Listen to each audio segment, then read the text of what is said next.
minutos, uma nova onda de intimidação policial em Piracicaba, no interior de São Paulo, choca o país. A Polícia Militar de São Paulo realizou operações no bairro Vila Sônia na terça-feira passada, dias antes do Ministério Público Estadual decidir se vai denunciar os policiais envolvidos na morte de Gabriel Júnior Oliveira Alves da Silva, jovem de 22 anos, morto com um tiro por trás em abril deste ano. Moradores relataram que viaturas circularam pelo bairro, obrigaram comerciantes a fecharem portas e removerem cartazes que pediam justiça para Gabriel. Em 1º de abril, Gabriel foi abordado por 2 PMs enquanto caminhava com a esposa grávida, Rebeca. Os policiais alegaram suspeita de volume suspeito, mas nada foi encontrado com ele. Após agredirem Rebeca, que tentava defender o marido, Gabriel interveio e foi baleado por trás com um tiro entrando pela nuca. O laudo médico contradiz a versão de legítima defesa dos PMs. A esposa grávida foi mantida em um camburão enquanto Gabriel agonizava no chão. E o socorro demorou 40 minutos para chegar, segundo testemunhas. A operação dessa terça ocorreu enquanto o Ministério Público finaliza os depoimentos das testemunhas. Moradores interpretaram a ação como uma tentativa de silenciar os protestos e pressionar a comunidade. Desde a morte de Gabriel, o bairro vive sob rondas ostensivas da Força Tática e do Batalhão de Ações Especiais, gerando medo entre os residentes. Gustavo Pires, presidente da Comissão de Direitos Humanos da OAB em Piracicaba, foi abordado por 4 PMs em 10 de abril. Os agentes exigiram seus celulares, revistaram seus pertences e o intimidaram com um fuzil, questionando: o que mais você quer com esse caso? O episódio ocorreu após o advogado acompanhar depoimentos de testemunhas e se reunir com o Ministério Público. A OAB São Paulo já solicitou providências à Corregedoria da PM. O Ministério Público instaurou investigação sobre a intimidação, enquanto a PM afirma que não tolera desvios de conduta, mas não confirmou irregularidades das ações recentes. Vizinhos negam que Gabriel tenha pego uma pedra para atacar os PMs, como alegado pelos agentes. Vídeos feitos por moradores mostram o desespero no local do crime. Esse caso se soma a uma série de episódios de violência policial em São Paulo, como a morte de Gabriel Ferreira Messias, jovem de 19 anos, cujas imagens de câmeras corporais indicaram possível fraude processual por PMs.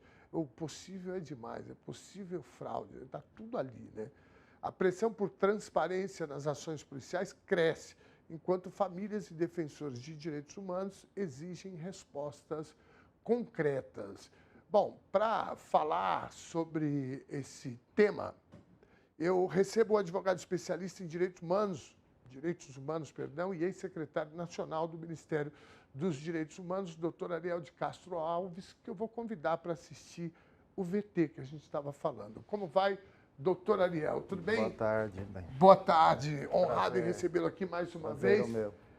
Antes dos seus comentários, eu queria mostrar o vídeo, doutor Ariel. Podemos? Roda aí, por favor, o VTzinho.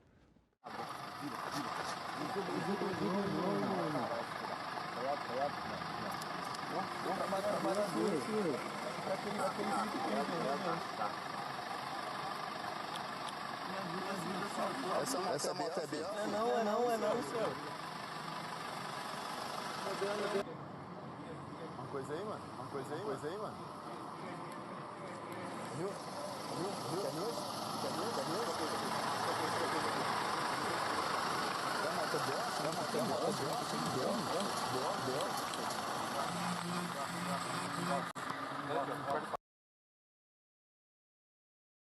O policial empurrando a arma com o pé. A gente cortou a imagem do tiro porque... Bom, doutor Ariel, parece que está institucionalizada a violência de Estado aqui em São Paulo, né? Sim, nós já falamos aqui no seu programa sobre a licença para matar que os policiais receberam no governo do Tarcísio, junto com o secretário Derrite. Vamos lembrar que o secretário Derrite ele sempre disse que o bom policial tem que ter várias mortes no currículo. E o Tarcísio sempre foi contra as câmeras corporais, que nós vimos que são fundamentais para esclarecer esses casos. Elas são importantes para tratar de casos em que os policiais cometem abusos, executam, como nesse caso do menino Gabriel, na Zona Leste de São Paulo, mas também para os bons policiais até provarem que são inocentes em algumas ações. Então é necessário que a gente defenda as câmeras, e o governo Tarcísio, ele paralisou a colocação dessas câmeras. Da maioria hoje dos policiais ainda estão sem utilizar as câmeras corporais, e agora o governo vai começar a utilizar câmeras que não são ininterruptas nas imagens que capturam. Então o Copom, que é a central da PM, é que vai controlar. Então nós ficamos muito temerosos que a partir de agora as imagens serão controladas pelos próprios policiais, quer dizer, as raposas tomando conta do galinheiro. Então, a violência policial em São Paulo sofre uma escalada. Desde 2022, tivemos o aumento, o dobro de mortes. Em 2024, mais de 800 mortes praticadas por policiais. Fora isso, a impunidade. A FGV, Faculdade Getúlio Vargas, analisou mais de 900 processos e mostrou que ninguém foi punido, e todos os processos de homicídios praticados por policiais. Então, de fato, nós temos aí a PM se transformando no governo Tarcísio e do secretário de Segurança Derrite num verdadeiro pelotão de fuzilamento de jovens pobres que moram nas periferias. Vimos o caso do estudante de medicina Marco Aurélio no ano passado, que chocou toda a sociedade paulistana. Tivemos esse ano no Guarujá um jovem chamado Juan, de 22 anos, que empinou uma moto e foi atingido por um disparo do PM, simplesmente por ter empinado uma moto. Vemos esse caso, tanto do Gabriel de Piracicaba, como do Gabriel agora também aqui na Zona Leste de São Paulo. Semana passada do Natanael, um jovem de 19 anos, morto na frente da mãe. Os policiais entraram na casa, mataram o jovem e depois, segundo a família, colocaram uma arma fria. Nós precisaríamos que a Que é o que esse policial está fazendo aqui agora. Ó. Ele passa ali com o pé, ele está empurrando a arma para baixo da moto ali, ó. Quer ver? Daqui a pouquinho vai passar de novo. Desculpa, doutor. E é uma denúncia de muitos anos já, que os policiais eles andam com o chamado kit legítima defesa, com uma arma fria dentro das viaturas, aliás, várias armas frias. Então, a corregedoria, toda a entrada e saída dos policiais nos batalhões, ela deveria fiscalizar.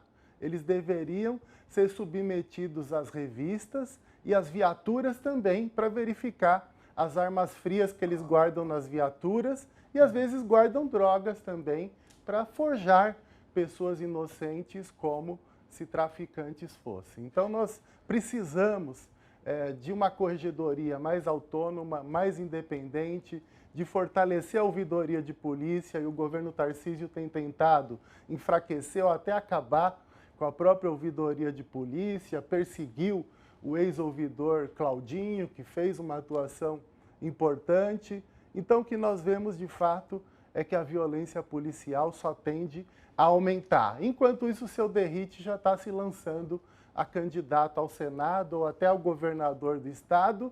Infelizmente, uma parte da sociedade, Ernesto, ela acaba apoiando a violência policial. E eu, no meu trabalho aí de 30 anos, já conheci muita gente da periferia que apoiava a violência policial e, de repente, de madrugada, me ligou: ó, meu filho foi assassinado, ele era inocente, ele era trabalhador. Então, a violência policial, ela pode atingir qualquer pessoa. Pode atingir nós por questões mais ideológicas ou políticas, mas atinge principalmente os jovens negros, pobres que moram nas regiões periféricas. E polícia eficiente não é aquela que mata, é a polícia que esclarece crimes, que previne crimes. E hoje nós temos uma polícia extremamente violenta. Isso não tem diminuído a criminalidade em São Paulo. São Paulo nunca teve tanta violência e tanta criminalidade como nós temos hoje, mesmo com uma polícia extremamente violenta.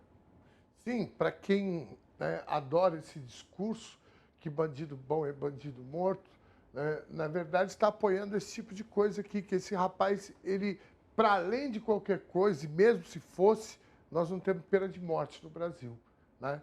Então, abre brecha para esse tipo de coisa. Que, assim, isso não... Doutor, me E desculpe totalmente aqui. inocente, né? Ele suplicou para não morrer, né? Doutor, Ele disse lá me claramente. desculpe o vocabulário aqui, mas esses cidadãos aí não são policiais, São bandidos, né? Infelizmente, hoje na periferia, a nossa população ela vive encurralada entre os bandidos comuns e alguns bandidos de farda, como esses aí dessas imagens. O jovem suplicou para não morrer e eles executaram. Olha, eu vou falar uma coisa, viu, doutor Ariel?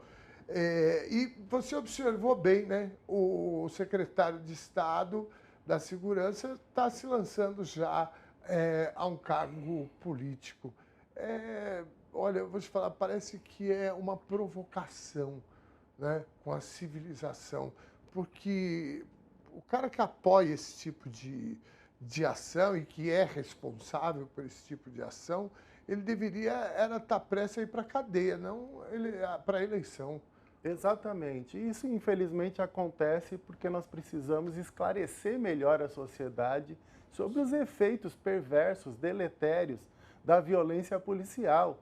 Vamos lembrar também do Biratã Guimarães, que tinha comandado o massacre do Carandiru, depois se candidatou com o número 11.111, que era se referindo às mortes no Carandiru, e se elegeu, na época, deputado estadual. Vamos lembrar do Afanásio Jazade, que sempre fez carreira em cima da violência policial, do Conte Lopes e de tantos outros, o próprio ex-presidente Bolsonaro. Sim. Então sempre defendeu, ele inclusive tinha um projeto da licença para matar, de que nenhum policial mais seria responsabilizado no Brasil, poderia matar à vontade. Então esses casos poderiam ocorrer sem nenhum tipo de fiscalização, de investigação. Aliás, vamos lembrar que o governador Tarcísio, ele disse aquela vez que as entidades entraram com denúncia na ONU, na OEA, da violência lá na Baixada Santista, naquelas operações que deixaram mais de 80 mortos,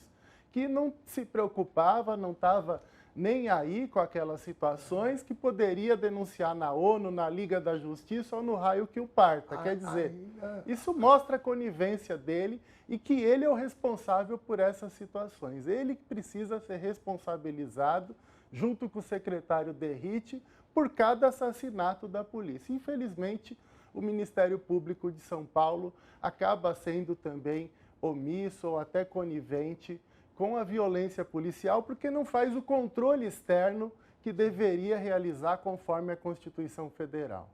Coloca as câmeras, né? Já que eles defendem essa política, porque uma coisa é a hipocrisia, né? Isso que é o que mais me incomoda, porque eles deveriam assumir, falar, não, que a gente quer fazer isso mesmo, e mostrar com as câmeras, e aí a sociedade de fato vai poder, porque aqui fica uma enganação, fala que o cara é bandido, coloca uma arma ali embaixo, o rapaz está suplicando para não morrer. 19 anos, né, doutor? Tinha 18 na época. 18 anos na época, dá só uma olhada nisso.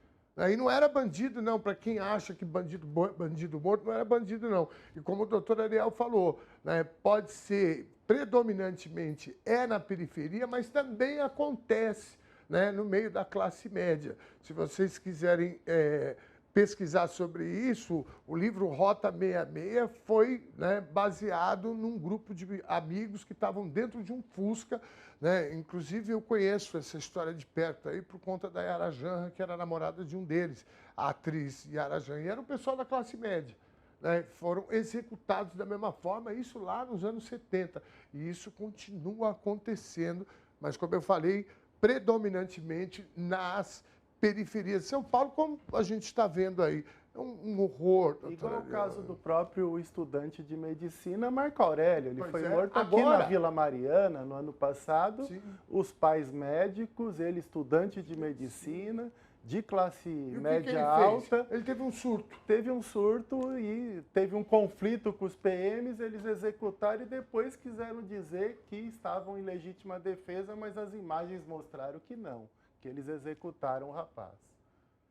Doutor Ariel de Castro Alves, muitíssimo obrigado pela tua participação. Nosso horário já está explodindo, o pessoal está me avisando aqui.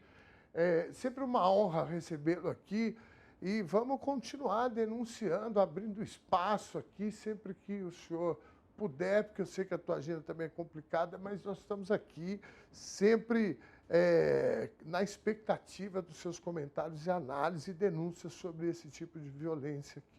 Sim, Muitíssimo. lamentável, né? Mais uma vez essas situações e são heranças da ditadura, infelizmente, que ainda se perpetuaram na nossa sociedade.